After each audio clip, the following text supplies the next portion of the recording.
session yesterday, I mentioned some problem. I'll mention it again later in the lecture, but I wanted to give you some context for that and the things that are known around that. So the first thing that I'm going to try and prove today is a result of Furedi. The Furedi proved it in the 90s, and then there's often Alon, Krivolevich, and Sudakov are cited as well, because they give the proof I will give is due to them.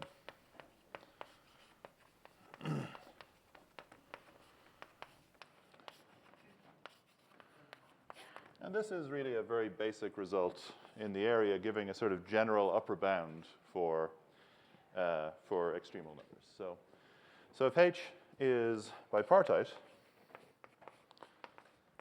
and it has maximum degree D on one side,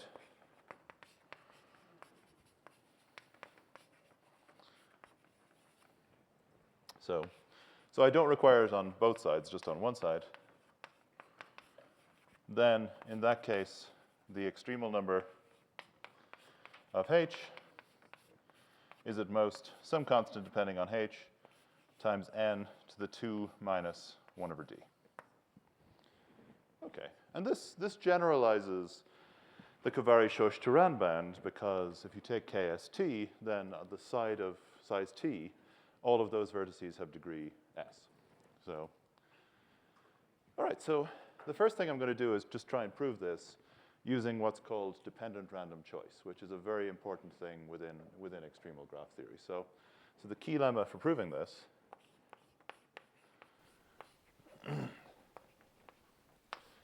is what's called dependent random choice.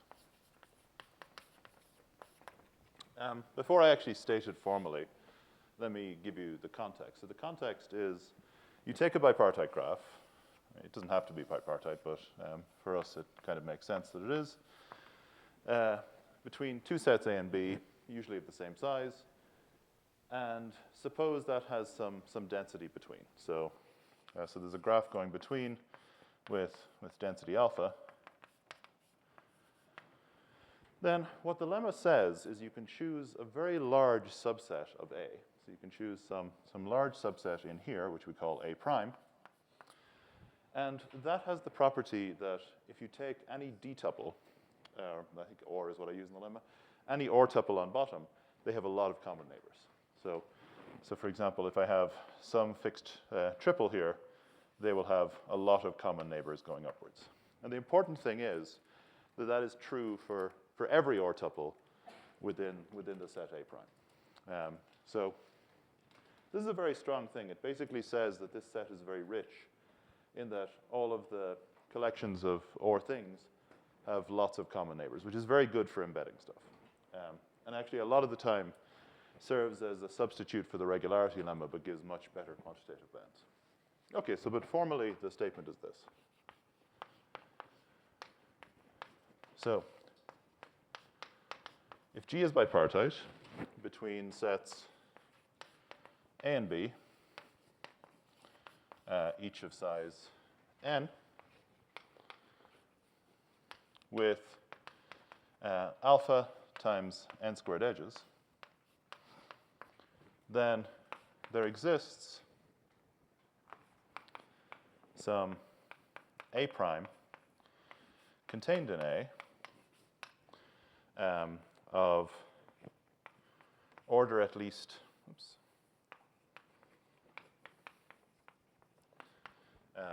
1/2 alpha to the OR times n, such that every OR tuple in A prime has common neighborhood at least common neighborhood at least 1 over 2 to the OR alpha to the 1 over OR times n. Don't worry too much about the numerology for now. Basically, what it's saying is that you have some fixed OR. You can find this subset A prime with this property, that it's fairly large, And also, every OR tuple has lots of common neighbors going upwards. All right, so the proof of this is very nice. It has its origins in work of Tim Gowers on the bounds for Samoraides' theorem, and also work by Kostochka and Rödel on Ramsey theory. So, okay, so the proof goes like this. What we're going to do is we're going to pick, so let me draw the picture again. We have A and B. What we're going to do is we're just going to pick random elements within this set B. So we just choose a bunch of random elements. We actually allow repetition, so you could, in principle, choose the same thing twice. And then we look at their common neighborhood down here. So we look at the collection of things connected to all of these. And that isn't quite our set A prime, but it's almost our set A prime. We'll do some deletion argument in the end, just getting rid of some things. Okay, so let's pick B1 up to BR at random, so uniformly at random from B. And let's let I be the size of the common neighborhood. So let I be the random variable that tracks the order of the common neighborhood.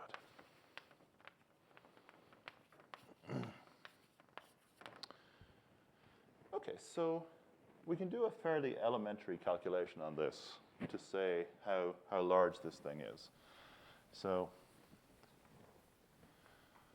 the expectation of over I is just the sum over all V and A of the probability that basically all of B1 up to BR are contained in the neighborhood. So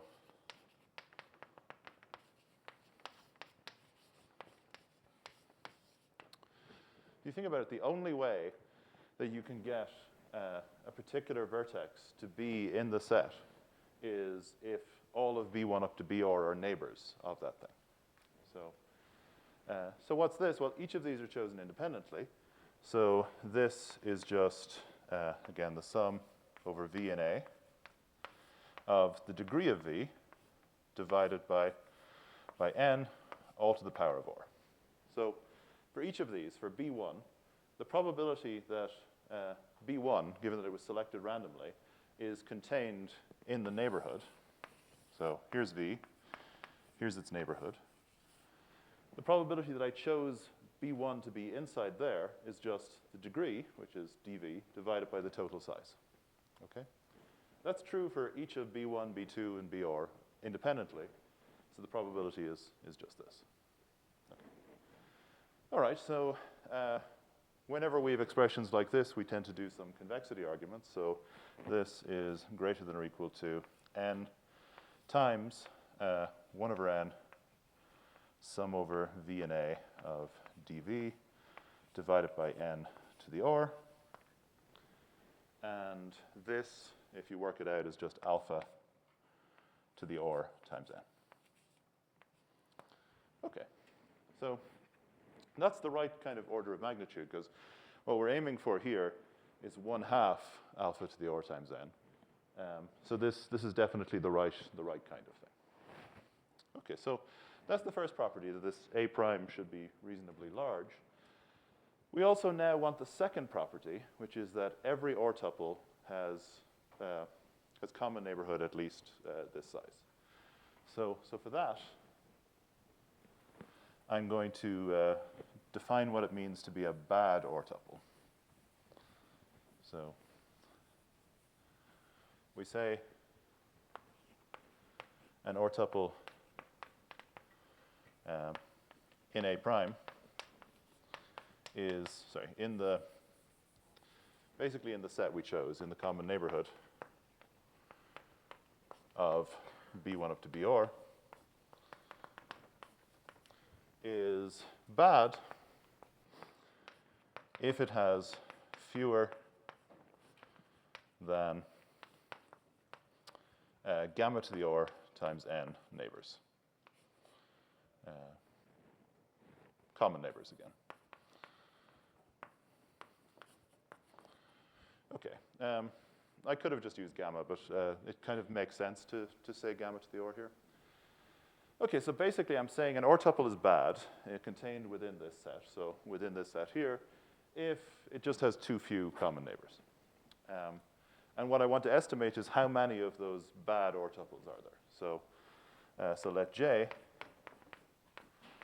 be, again, a random variable, be the number of bad or tuples. So if we can show that small, then we can just delete one vertex from each of those things, and then we're done. Basically, we get the thing we're looking for. So, all right, let's try and do some similar calculation to this thing.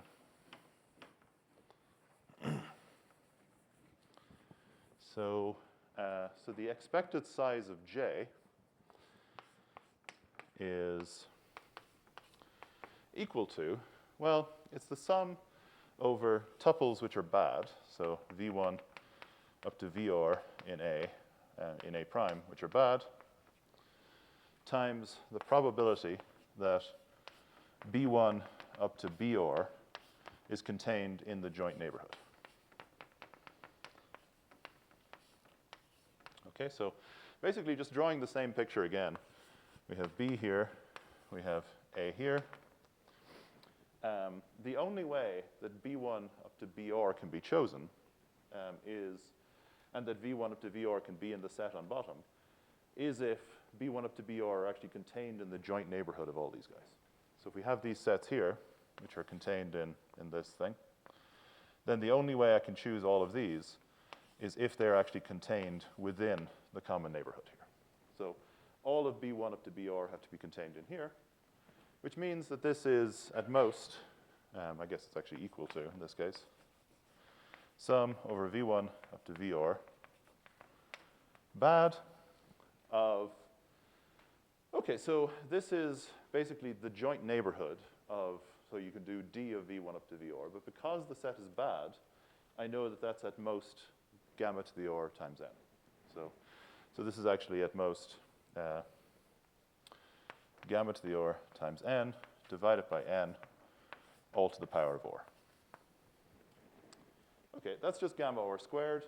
And then if I want to sum over all the bad guys, well, I don't know how many bad guys there are in total, but I can just give a stupid bound of the total number of or tuples. So this is at most gamma to the or squared times the total number of or tuples, which is n choose or, and that's at most this.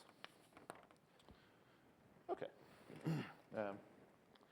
So this observation here, that when you randomly choose these guys, they all need to be contained in the common neighborhood, is the key observation, and then that it's used for this calculation. All right, so if we choose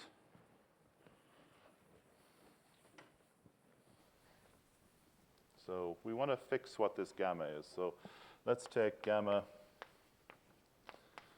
to be equal to half alpha to the minus 1 over or, n to the minus 1 over or squared. Then the expectation of I minus j,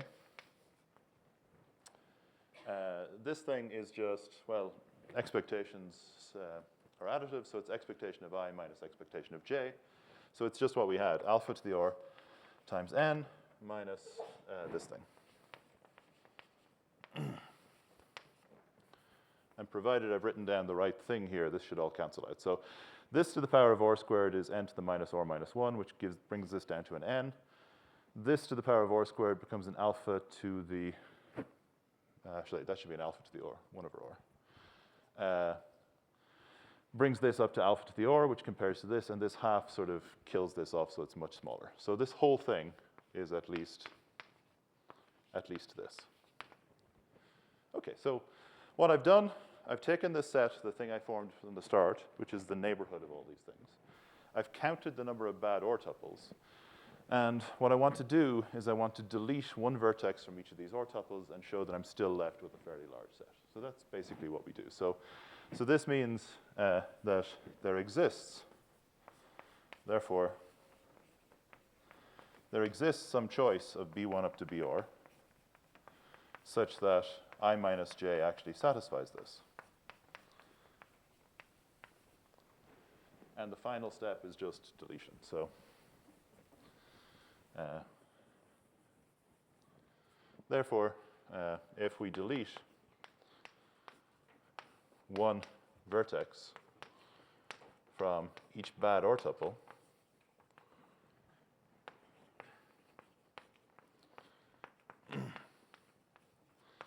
then we get the required set.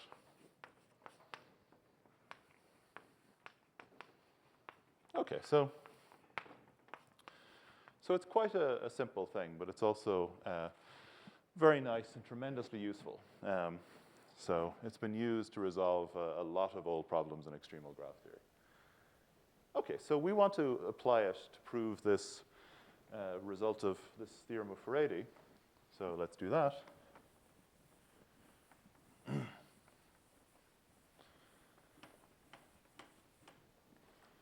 So proof of Faraday's theorem.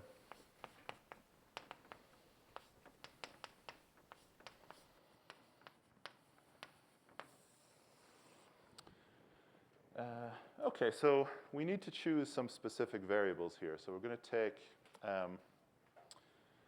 let's take or to be d, which is the degree that we're interested in. And let's take alpha to be some constant times n to the minus 1 over d. Okay. Now, all right, so we like to apply it. So let's assume that G has n vertices and the density or edges at least C times n to the 1 minus 1 over d edges.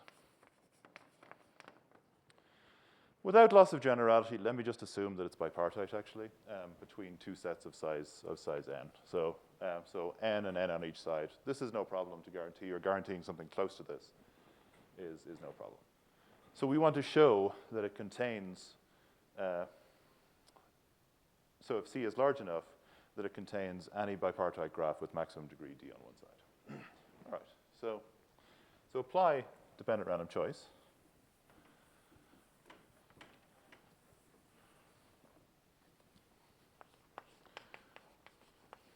So if you use it a lot, then dependent random choice quickly becomes D or C.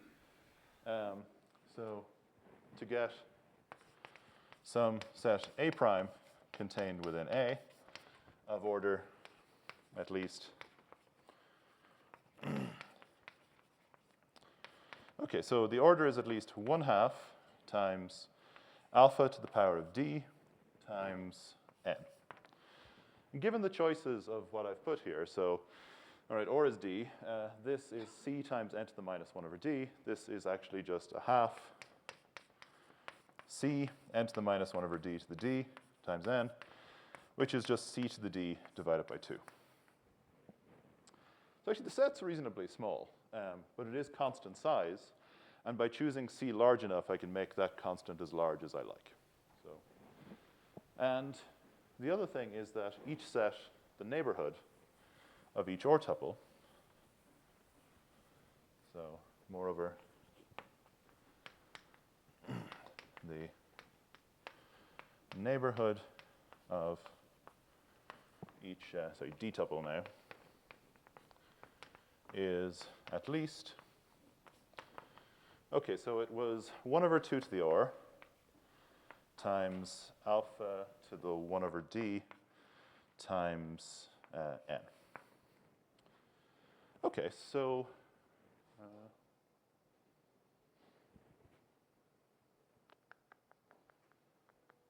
there's something I don't like about this. Sorry, give me a second. Oh, that should be a d. Oh, no, it's okay. All right.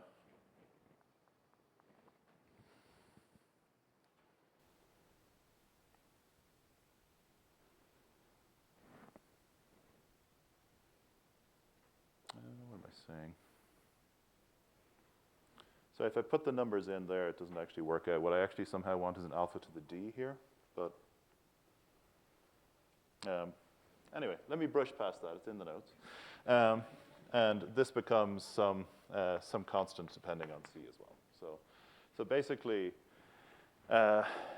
you have a set whose size is constant, and that constant can be made as large as you like. And every d-tuple has a lot of neighbors, and a lot of neighbors is also a constant depending upon c that can be tuned to be as large as you like.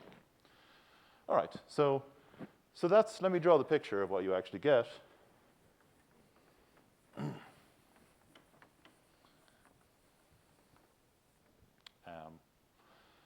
So what you actually get is you have your set B, you have your set A, you have a set inside here of any size that you like, and you know that every d-tuple in here has a lot of common neighbors. Basically, you can make it as large as you like. So if over here you have your bipartite graph H, say between two sets U and V, everything up here has degree at most d down here, then what I can do is I can look at the d-tuples down here, which form some sort of hypergraph. So each of these has d neighbors on top. And what I can do is I can just embed that hypergraph into this set.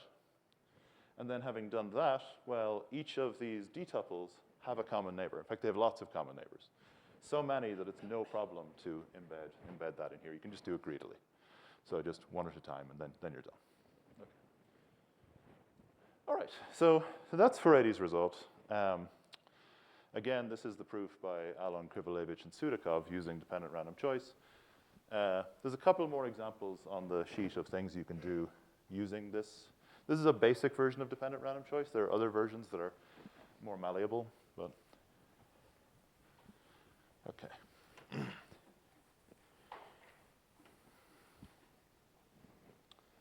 So the problem I mentioned of Erdős yesterday was the following. So it's conjecture, which remains open, of Erdős, which says that if H is bipartite and D degenerate,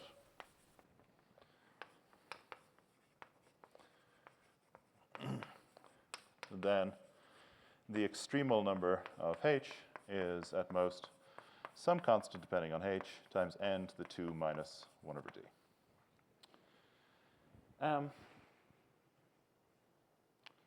So this is open in full generality. Sorry, I should say, just to repeat what D degenerate is. D degenerate just means that there's some ordering of the vertices such that each vertex has at most D neighbors going backwards. So just you can order the things. This is so max degree D always has this property because every ordering works, but this is saying that there exists some ordering such that you can do this. Okay, so assuming that this is the conjecture of Erdős, the best the result that's known is a result due to Alon, Krivolevich, and Sudakov from the same paper, where they show that you get this basically up to a constant in the exponent. So what they get is something like this. This seems pretty hard in full generality. The question I stated yesterday was actually, no, I'll come back to that in a second. So let me mention a slightly different conjecture.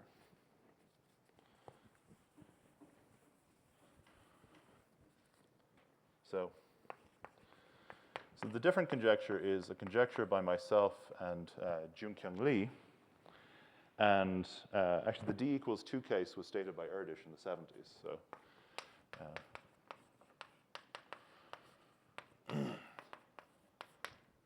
So the conjecture is if H is bipartite, max degree D on one side, and it doesn't contain a KDD, and no KDD as a subgraph, then actually you can do better. Then in this case, you can get that the extremal number of H is at most some constant depending on D times n to the 2 minus 1 over d minus some epsilon, depending on h. So what is this conjecture? The point is that this bound is sharp. So this Faraday type bound is sharp for KDD, or for K, D, and something much larger than D. The things we showed the last day using the random algebraic method. So we do know that this bound is sometimes sharp.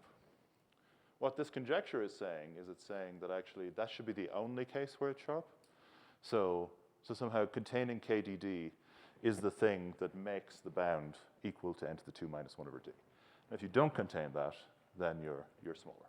So there have been some results in this direction. So the first is a result by myself and Junkyung where we did d equals 2. So we proved this Erdős conjecture. And the second thing is a result of Sudakov and Toman, where they got, instead of a power saving, they get a little o. Which is already very interesting. So it shows that this is somehow going in the right direction. The proof of that, surprisingly, uses the hypergraph removal lemma, if you dig down into it. Okay, so coming back here, the thing I stated yesterday was the analog of this, except you now ban KDD here, and then you should also get a power saving here. But given that this is hard, that improvement, the sort of melding of these two things is probably also hard. But what I want to talk about for the rest of the lecture is the proof for d equals 2. And I'm not going to follow what myself and Junkyung Lee did. After we wrote the paper, there was a very short paper by Oliver Janzer where he gave a beautiful short proof of this. So that's what I'm going to do. Okay. So here's the theorem. And I'm going to, let me state Oliver Janzer's version. So if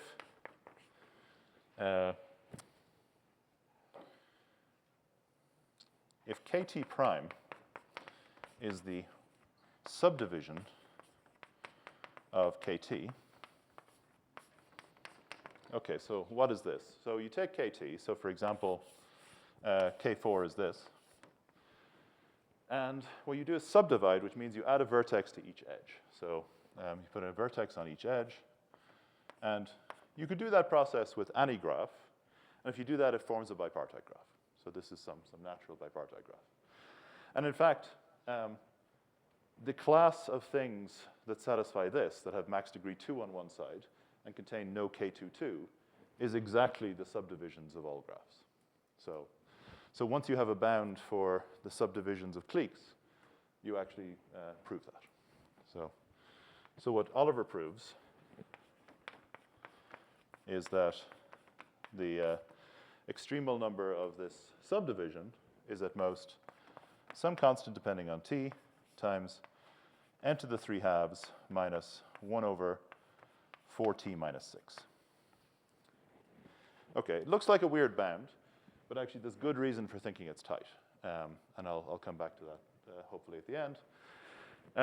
The earlier proof by myself and Junkyung had 3 over 2 minus something that tends to 0, but it was exponential, so rather than this polynomial.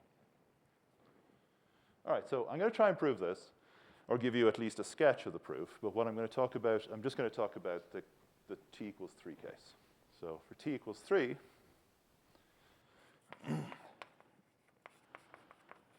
this K3 prime is actually just a cycle of length 6. Because, I mean, what are you doing? You take a triangle, you put an extra vertex on each edge, and that's a C6. All right. Okay, so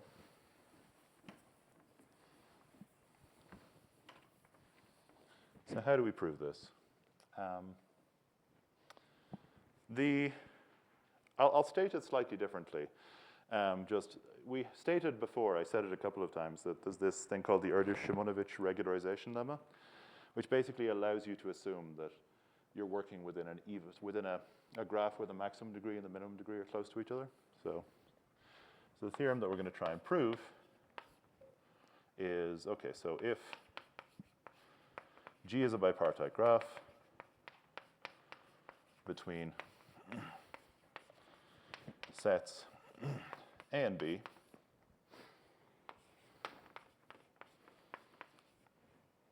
let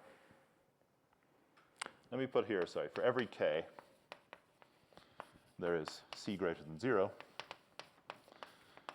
such that if G is a bipartite graph with this, with delta less than or equal to dv is less than or equal to k delta for some delta greater than or equal to cn to the 1/3, then G contains C6. Okay, this looks a bit complicated. Basically, it's saying that if you have n to the 4/3 edges, which is the right band, and you're regular or close to regular, then you contain a C6. Okay, so this is just some version of saying the extremal number of C6 is n to the 4/3. All right, so I'm going to split this up into a few lemmas, but one thing I want to point out about how this proof goes, which is different. So on Monday, we talked about a proof of this, and even on the problem set, we sort of fleshed it out some more. So the normal proof goes like this. So basically, you figure out how many paths of length 3 you have. You find that there are lots of paths of length 3, so many that there are paths of length 3 between this point and this point. And you have to do something to sort of play with the degeneracies, but basically, you're taking a path of length 3 and doubling it. So that's how the classical proofs go. This proof doesn't go like that. Instead, what it does is it finds a sort of triple of points such that these have some common neighbors, these have some common neighbors, and these have some common neighbors. So you're finding it in sort of 3 pieces rather than in 2. Okay? So, and that's something to bear in mind as we talk about it.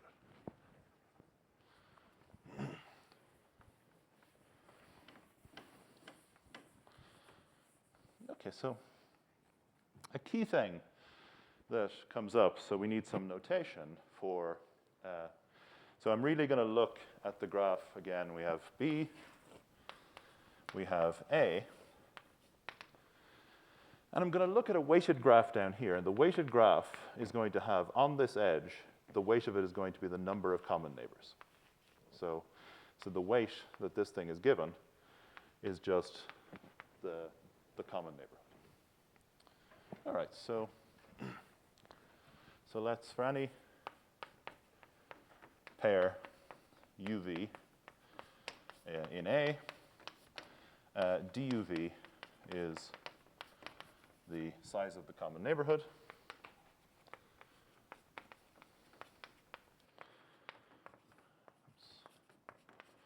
And the weight, if I have some subset, so, and for U contained in A, the weight of U is just the sum over all pairs of that DUV. Okay, so I have, again, my B, my A, and I take some U inside here. Basically, I'm just taking the sum of the weights on everything inside there. All right, so that's, okay. So, a fair, sorry. Oh, yeah, that's you choose to. Yeah, thank you.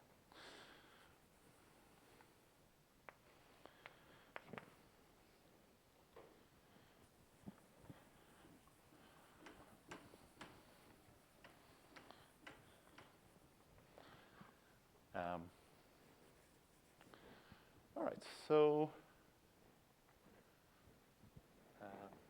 so the first lemma is basically saying that you always have a fairly large weight. So, so for U contained,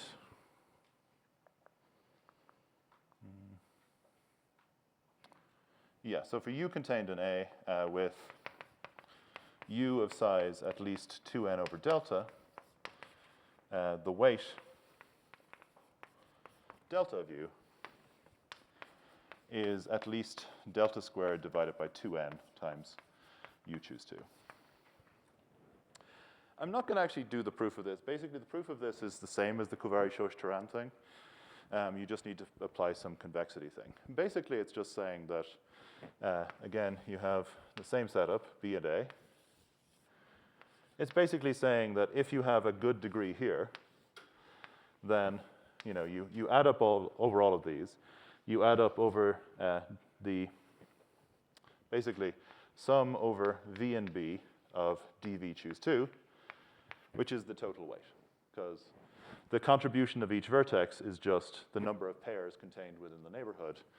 That's what that is. If you do convexity, this is what comes out. Okay, so in this particular situation, where our delta is around c times n to the 1/3, this is something like c squared over 2 times n to the minus 1/3 times u choose 2.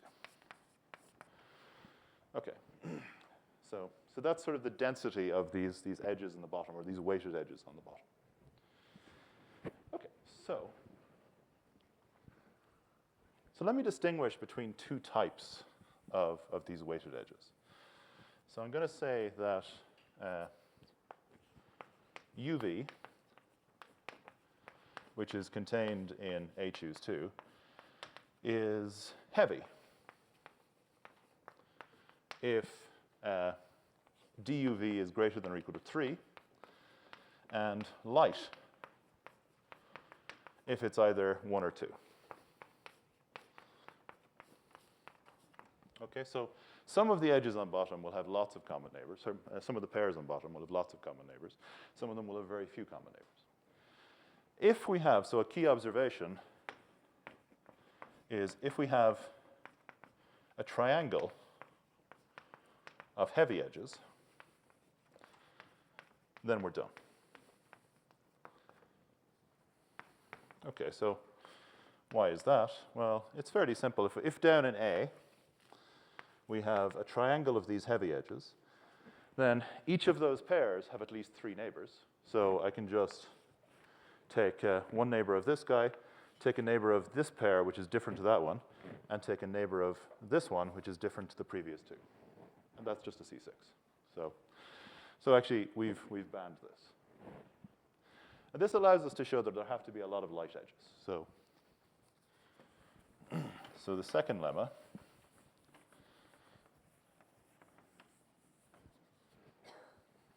Lemma 2 is that if W of A is at least 2n, then the number of light edges is at least WA over 16. So again, just to repeat, this W of A is the weight of A. It's this total weight of all of the possible edges. And what this is saying is that there's some positive proportion of all the possible weight actually lies on these light edges, which are sort of well distributed. Okay. So, and for that, we're going to use this key observation. So, was there a question? Okay, so, all right, so what I'm going to do is I'm going to label the vertices in B. So let B be B1 up to Bn, and let's let Ki be the degree of this Bi. Okay, so if it's the case that Ki is greater than or equal to 3, then, okay, so let's look at the neighborhood. So before I write this down, so fix Bi, look at its neighborhood. Every edge within that neighborhood has at least one common neighbor. Bi is a common neighbor. So every edge in there is either light or heavy. Now, we can't have too many heavy edges in there because we can't have a triangle, right? So Mantel's theorem tells you that the total number of heavy edges you can have in there is at most, what you get is at most this. But that means the total number of light edges is actually what you get within these sets. So it's the total number in here plus the total number in here. So the total number of light edges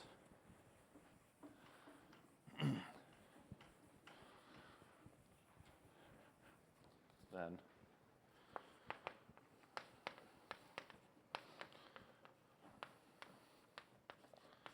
of light edges in this neighborhood in NBI is at least, okay, so normally for Mantel we're counting the number of edges between, which is, ki over 2 times ki over 2. Here we're counting the edges inside, so it's at least twice ki over 2, choose 2. So each of the pieces has at least this many edges inside, and then there's 2 pieces. Okay, and that's roughly, say, ki squared over 8. All right, so we actually have quite a few of these. All right. The total number of edges, so this only holds if ki is greater than or equal to 3. If ki is 2, then you can't possibly find a triangle, so you end up with something slightly different. But the sum over all I of ki choose 2 is actually just equal to w of a. The sum over I such that ki is less than or equal to 2 of ki choose 2 is, well, you get at most 1 out of this, so it's just the total number of vertices, which, by an assumption that I've rubbed off, is at most this. So the total number of edges on these small guys is at most this, but that implies that the total sum of those for which ki is greater than or equal to 3 of this is at least wa over 2. Okay, and that in particular implies that the sum over I of ki greater than or equal to 3 of ki squared is at least wa.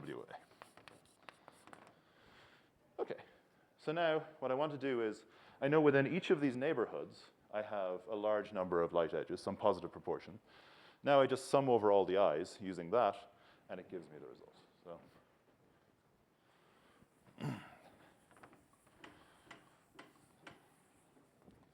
So summing, so the total number of light edges is at least, okay, so it's just going to be the sum over all I, ki greater than or equal to 3, of the number of edges inside each of these parts, which is ki squared over 8. And, well, any particular light edge can be in 2 different things, but it is just 2 different things. So I have to divide by half. So this is a half. 1 over 16 times the sum over ki squared. Sum over ki squared satisfies that. So this is exactly what we want. But the point is that a positive proportion of the weight lies on these light edges. Okay. And that is true, sort of, it's also true if you try to pass to a subset instead of A, you also have a similar thing going on. But, all right, so let's get back to the theorem. So it's a proof of theorem. Okay, so we know there are a lot of light edges. So the total number of light edges is at least this thing, so WA over 16. That WA is itself at least delta squared over 2n, which is something we wrote earlier, times A choose 2. So there really are quite a lot of these. And again, the density of this is like n to the minus 1/3. So the point of this, those two lemmas together, are that they tell you this, that you have a lot of these light edges, and this is around some c squared n to the minus 1/3. I'm not going to be too precise about the exact constants for the rest of what I say. So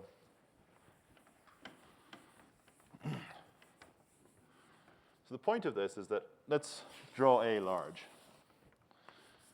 So within A, you can pick a vertex, U1,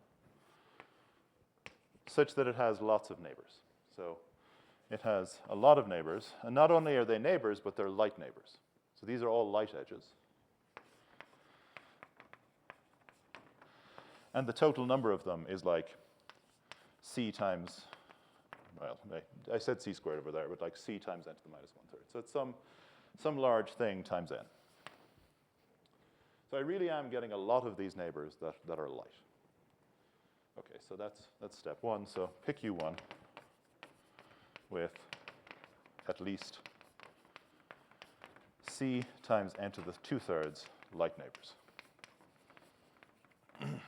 Okay. Now, within that neighborhood, so within the neighborhood of U2, sorry, U1, pick U2 that also has lots of neighbors, that has at least, let's say, c squared times n to the 1/3 neighbors. Okay, so we pick a U2 here, and we pick that U2 to have lots of neighbors. You can also make them light. That doesn't really matter here, but you can make them light. Okay, so we have U1, U2, and we have this common neighborhood. So just to simplify the picture now looks like we have U1, we have U2, and then we have this collection of common neighbors of U1 and U2, which is sorry? Why does U2 exist? So you can argue, I wasn't overly careful about it. I mentioned it at some point that you can prove that you get this density condition inside these sets as well, so it's still true on smaller sets as well as the full large set. Okay, so this thing has size around this.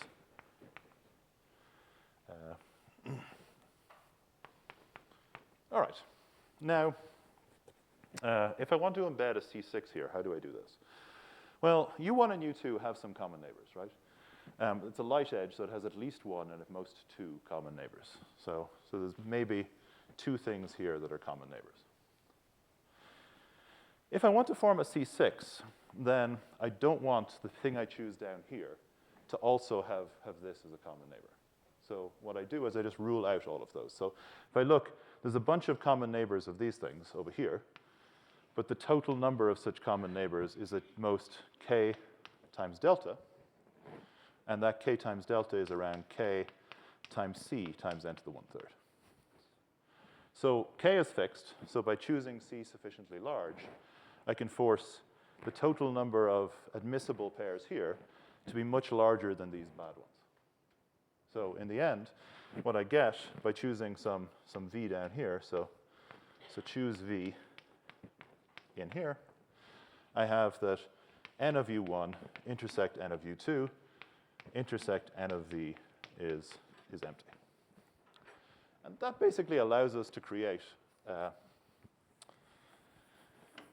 C6 now. Because up here, with this u1 and u2, I choose a common neighbor. I know that this thing doesn't have any common neighbors with this. These two things are either a light or a heavy edge, so they have a common neighbor, but that common neighbor is not this. And these guys as well also have a common neighbor, which can't be that. And then we're done. So that builds the C6. So basically, you have this dichotomy between these light edges and these heavy edges. If you have heavy edges, then it's very easy to embed. If you have light edges, you show that they're well distributed, and they're well distributed enough that you can actually still embed the thing you want. So this sort of light-heavy dichotomy thing feeds into all of the work trying to do the singleton case of the rational exponents conjecture. So where you're trying to get single graphs satisfying the rational exponents conjecture, all of it uses this something is light, something is heavy dichotomy. Okay, but I won't say too much more about that. I just wanted to give, this is sort of one of the basic examples for how one goes about doing that. Okay, so the last thing I wanted to say before I finish is, I said earlier, so the statement of this theorem in full generality, and for this, you basically have to keep shrinking neighborhoods multiple times, but it's almost the same proof. That the extremal number of kt prime is big O of n to the 3/2 minus 1/14 minus 6. It looks like a sort of slightly weird isolated result in some ways. But turns out there's, I don't know if this should be assigned to Mateus and Verstrate. It's a sort of mixture of things. So it's kind of a result of mine, a result of Mubai and Verstrate, and a result of Mateus and Verstrate, which basically says if this is tight, then you get tight bounds for off-diagonal Ramsey numbers, which is a strange connection that's not in any way obvious. So if the extremal number of kt prime is omega, so at least this, then the Ramsey number of t versus n is up to log factors equal to n to the t minus 1. So actually, somehow, all of these things are connected. So knowing something about the extremal number of subdivisions is enough to tell you what the correct bound is for off-diagonal Ramsey numbers. So there was a recent breakthrough by Mateus and Verstrate where they solved the off-diagonal Ramsey numbers for 4 versus n. And basically what they do is they find a construction that gives the tight bound for k4 prime, but they do it in an off-diagonal setting. So they have some unbalanced bipartite graph for which they have the right bounds. Okay, but anyway, I'll stop there. Thank you.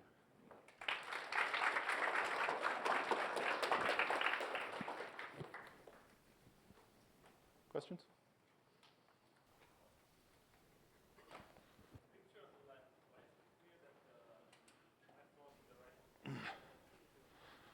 Yeah, so let's see.